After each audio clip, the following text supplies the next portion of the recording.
Ini adalah jawaban kami kepada saudara-saudara kami sebangsa dan setanah air, baik saudara-saudara kami yang muslim maupun saudara-saudara kami yang non-muslim.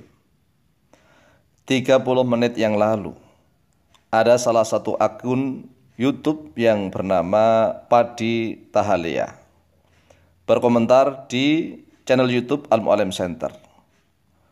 Beliau mengatakan, kamu benar sekali. Inilah kemauan Allah bahwa kalian umat Islam masuk neraka jahanam. Kalau saya dengar ceramah ustadz-ustadz kalian yang hebat itu, Yahya Waloni, Haikal Hasan, Habib Rizik, Was, Wah, Basalamah, dan seterusnya.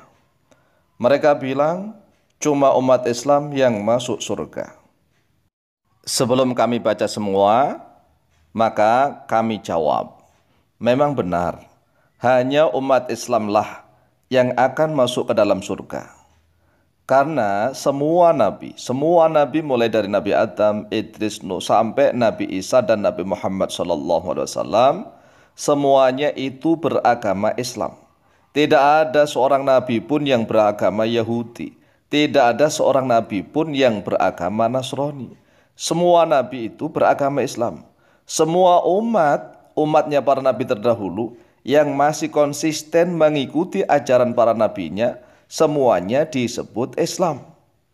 Adapun Yahudi dan Nasrani itu sudah menyimpang dari ajaran para nabinya, sehingga Yahudi akan ditolak oleh Nabiullah Musa alaihissalam dan Nasrani akan ditolak oleh Nabiullah Isa alaihissalam. Selanjutnya kita baca lagi. Sekarang menurut Al-Mu'alim Center, neraka jahanam itu adalah tempat yang nyaman dan indah karena ridho atau kemauan Allah. Takbir. Jadi begini wahai saudaraku, kita dalam menghambakan diri kepada Allah, kepada Tuhan, dengan syarat harusnya hendaklah dengan penuh cinta. Kita dalam beribadah kalau penuh cinta itu semangat, menggelora begitu, bermesraan dengan Sang Maha Pencipta. Tetapi kalau kita beribadah kepada Sang Maha Pencipta, merasa terpaksa, merasa kewajiban, lama-kelamaan kita akhirnya putus asa. Kalau kita selalu takut kepada neraka, pada neraka itu adalah ciptaannya Allah, Sang Maha Pencipta. Kita hendaklah mengejar yang menciptakan. Karena yang menciptakan surga dan neraka adalah Allah SWT. Kejarlah Sang Maha Pencipta. Jika Sang Maha Pencipta sudah cinta dan ridho, maka kita mau dimasukkan ke dalam apapun, mau masuk ke surga kek, atau masuk ke dalam lembahnya neraka jahanam kek, semuanya tidak ada pengaruh apa-apa. Karena kenikmatan yang sejati adalah bersama ridhonya Sang Maha Pencipta. Bersama ridhonya Sang Maha Pencipta. Bukan hanya sekedar izin loh ya. Kalau semua makhluk ini diizini oleh Allah, termasuk iblis laknatullah alaih, mensihir manusia, mensihir siapapun, dapat izin dari Allah, tetapi tidak diridhoi oleh Allah.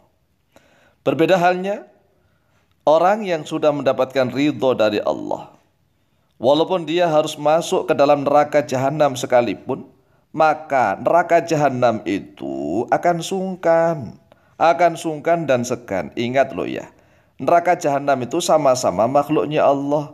Kita manusia juga makhluknya Allah. Sama-sama makhluk.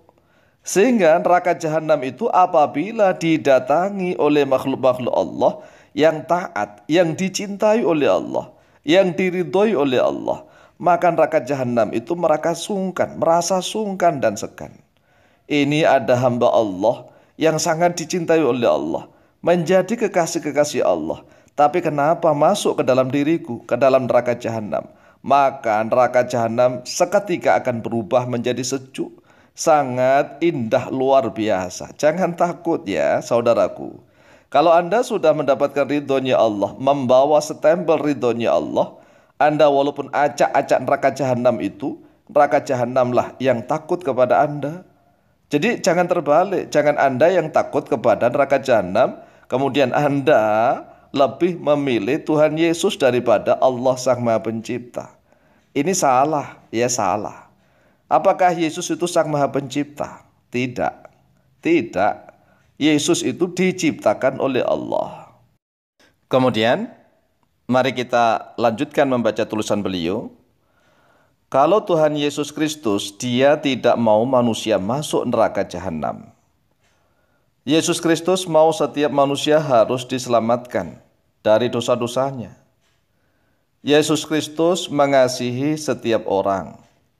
Bukan seperti Allah meridho umatnya Islam untuk masuk neraka jahanam. Jadi inilah yang perlu diluruskan pemahamannya. Begini loh wahai saudaraku, yang kita kejar itu ridho Allah, bukan masalah tempat. Ya, seperti Anda mencintai istri Anda, atau misalnya kalau Anda perempuan mencintai suami Anda. Kalau sudah saling mencintai, mau ditempatkan dimanapun, kayak di kolong jembatan, kayak namanya cinta. Tak peduli itu semua. Ya, bahkan banyak kan orang-orang yang mesum itu di semak-semak, ya nggak peduli semak-semak. Yang ada indah saja. Jadi sekali lagi, tolong dalam beragama jangan memikirkan tempat, mau di neraka kek, mau di surga kek. Kalau bersama ridho Allah itu tidak ada arti apa-apa tempat itu ya. Jadi kalau Allah sudah meridhoi umatnya untuk masuk neraka jahanam pun, neraka jahanam akan sungkan, akan berubah menjadi sejuk dan sangat nikmat. Kemudian beliau melanjutkan tulisannya, ajaran Kristus adalah kasih dan mengasihi. Jawaban kami wahai saudaraku, semua ajaran Nabi dan Rasul itu kasih mengasihi. Semuanya, hanya saja umatnya para nabi ada yang melenceng, ada yang bertindak kejam dan bengis, bertindak sewenang-wenang. Demi apa? Demi kekuasaan di duniawi. Jadi ingat, semua ajaran Nabi dan Rasul itu sama, yaitu mentauhidkan Allah. Apa sih tauhid? Mengesahkan Allah. Allah itu maha satu, jangan diduakan. Jangan dikatakan bahwa Allah itu punya anak. Jangan sama sekali. Coba jujur saja. Apakah Yesus Kristus sudah ada sejak zaman Nabi Adam? Ataukah sejak zaman Nabi Idris? Nabi Nuh, Nabi Ibrahim, Nabi Ishak? Tidak. Semuanya ajaran para Nabi dan Rasul itu sama. Tuhannya satu. Satu Sang Maha Pencipta yaitu Allah. Dan tidak akan punya anak. Serta tidak diperanakkan oleh siapapun. Dialah Allah Tuhan yang maha awal tanpa permulaan. Dialah Tuhan yang maha akhir tanpa ada kesudahan. Dialah Zat yang maha kekal hidup abadi. Dia tidak mau diduakan dengan siapapun. Karena adalah Dia Zat yang satu-satunya maha perkasa, maha sempurna. Yang namanya maha sempurna tidak butuh penyatuan trinitas. Itu namanya mencederai, merusak keesaan Allah Azza wa Jalla. Ya, seperti itu.